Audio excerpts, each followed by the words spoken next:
Ahead for us on this Monday, the impact of the strike, the ripple effect with healthcare workers on the picket lines, and an in-depth look at the employee shortage across America.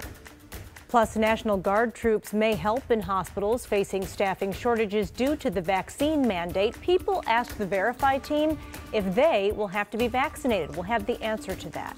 And in rare company, what history tells us after the Bills racked up a second shutout win yesterday with Kansas City now on deck. And we are glad you're with us, and we're going to start with the strike that continues tonight at South Buffalo's Mercy Hospital, 2.5 days after nurses and other staff walked off the job. Both sides have spent the days since then sending out dueling statements about who's holding up negotiations. Now, we just learned within the past half hour that Catholic Health and CWA will meet tomorrow on a conditional basis, so maybe a baby step there at least. The strike started early Friday morning. Catholic Health saying that it's made fair offers, union workers countering that there are outstanding issues, especially around staffing levels. And that's not just a problem there. There's a severe nationwide nursing shortage that's impacting Mercy and all of our local hospitals. At the same time, those other hospitals are now dealing with the spillover from the services being cut during the strike. We have two guests joining us here tonight. In a moment, we'll discuss staffing shortages with Dr. Patricia Pittman, an expert and professor from George Washington University. But first, let's talk with Mike Hughes, Chief Administrative Officer with Kaleida Health here in Western New York. And Mike, if you could, walk us through what you are seeing right now at Kaleida hospitals as far as impact from this strike. Sure. Well, first, thanks for having me. Appreciate the time. It's been a pretty hectic, say, 72 hours for the organization. We have seen an increase in emergency room traffic across all of our hospitals, whether that's Buffalo General or Suburban. Labor and deliveries are up at Children's, and then cardiac and stroke volumes are up at Buffalo General and the Gates Vascular Institute. So we've seen quite a bit in the last couple of days. And you have all of this on top of navigating that new vaccination mandate from the state. So what would you say to people out there who may be concerned about the staffing or the wait times at any hospital that they may have to be in an emergency? Well, I think, the message is really, if you have an emergency, get to the hospital, get to the ER. But if you have some other issues that you're dealing with, make sure you call your primary care doc first. Urgent care is also an option. But again, we're here to serve the community. We're here to serve patients. Our staff has risen to the challenge the last couple of days, and we couldn't be any more proud of them. Hey, Mike, we're going to be talking about that nationwide nursing shortage in just a moment with our next guest, but we want to know about the impact that you're seeing there at Kaleida and how you're dealing with it and what the outlook is. I mean, I've talked to a lot of hospital leaders throughout our region over the past, few months, but this is a problem that dates back many years, and it seems like it's only going to get worse as we head into the future. Yeah, we're kind of heading into a perfect storm when you see, the baby boomers starting to retire. We have the vaccine mandate going into effect. We're competing with staff, not only across the region or state, but nationally, because we're seeing people leave to go chase the COVID work where, they're making almost twice as much as they did, say, a year or two ago. So it truly is a competitive situation that we're working through, and we're doing all that we can to make sure that, we're up to staffing levels as best we can. Mike, do you have any sense about where the industry is going? Are there people who are interested in entering this field that may be able to help alleviate this at least sometime down the road? Yeah, we actually, as part of the governor's executive order that was signed last week or so, they have some provisions in there where we can expand some of our capabilities to have students help out, things like triage, taking pulse, things like that. So whether it's helping out in the emergency room or extra set of hands on the floor, we're doing all that we can to expand our staffing, whether it's using students or even using EMTs and paramedics.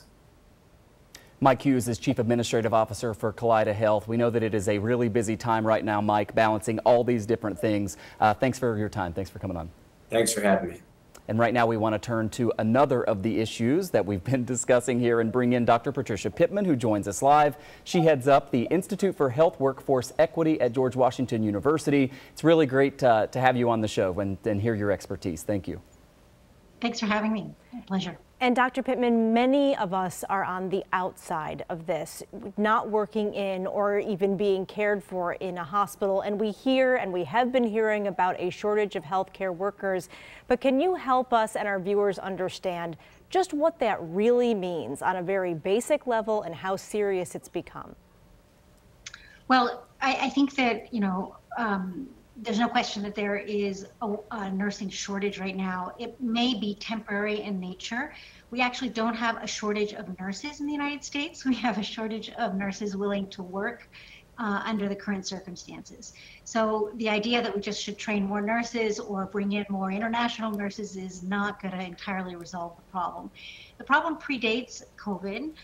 Nurses are trained to care for patients, their families, and communities. And when they enter a hospital to work, it's largely a business environment, and that is kind of a culture shock.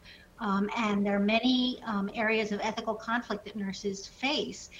In addition to the physically grueling nature of nursing itself, and how difficult shift work is, particularly night shift. So you have sort of a long-standing problem with the nature of nursing work in hospitals in the United States that results in what economists have called kind of this counter-cyclical nature of nursing shortages. And what that means is that when you have a recession in the country, nurses come back into the labor market.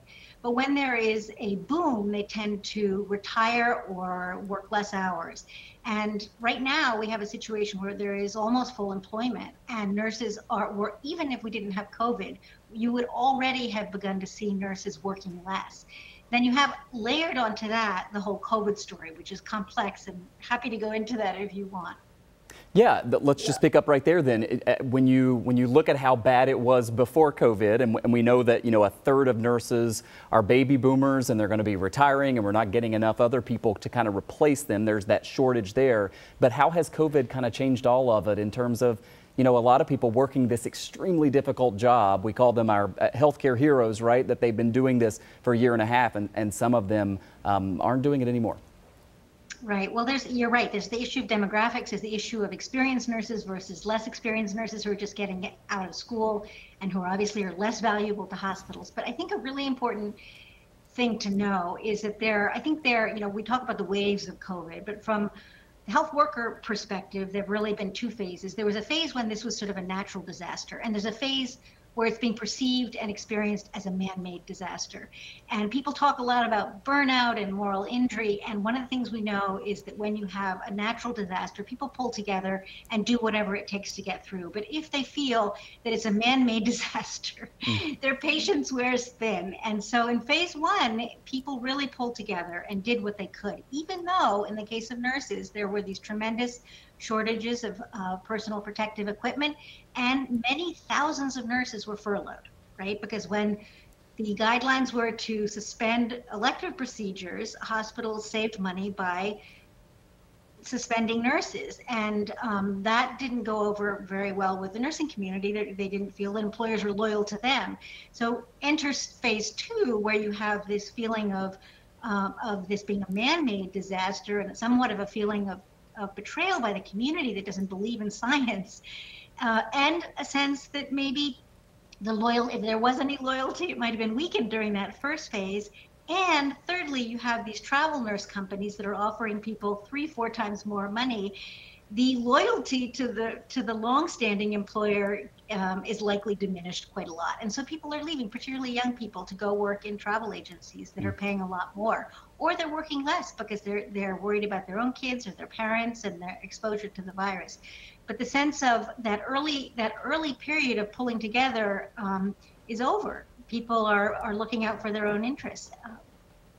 I'm so interested about you talking about the shock that they sort of go through when they go into this job and realizing the business of healthcare. And, we wanted to ask you about what the outlook is, what it will take for things to get better. And it almost sounds like what you're saying is it's the healthcare system as a whole that really needs help, and this is a symptom of it.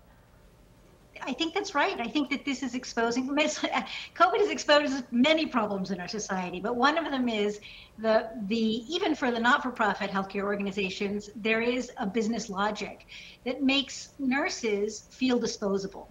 Nurses are an expense in the budget. They're not revenue generators. And so when healthcare expenses go up and the revenues go down, guess what they do? They lay off the nurses. And so that sense of social mission of nursing is in contradiction with that way that they feel that they're being treated. And so I do think that hospitals will have to invest in nursing and show nurses that they really do care about their well-being, that they are going to put patients and the healthcare workers first.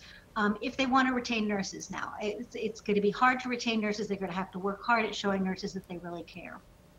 This is an issue, again, facing the whole country, but it is especially acute right now in Western New York as we deal with this labor dispute. Dr. Patricia Pittman is an expert on the health workforce across the country and a professor at George Washington University. Really appreciate your insight on this. My pleasure. Thanks so much. Thank you again.